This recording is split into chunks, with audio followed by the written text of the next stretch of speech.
If you decided to use an uploaded or published polygon range map, the first step will be step 1A, where you can edit this range map.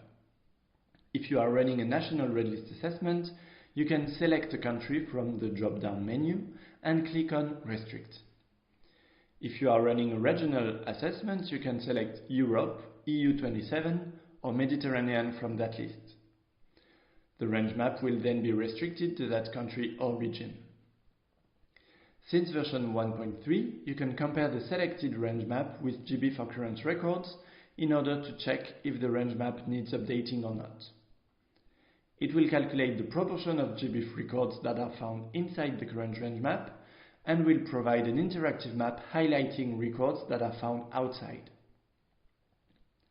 In that case, you might want to edit the range map to include those recent records.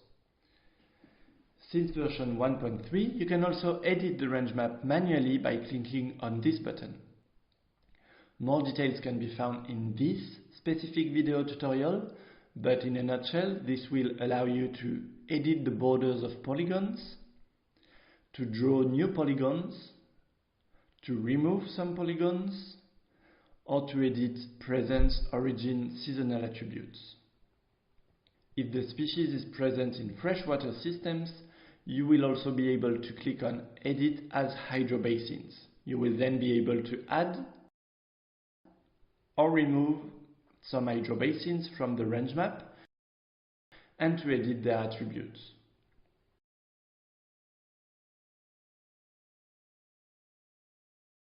When your range map is finished, you will be asked to select which attributes to keep for the quantitative analysis.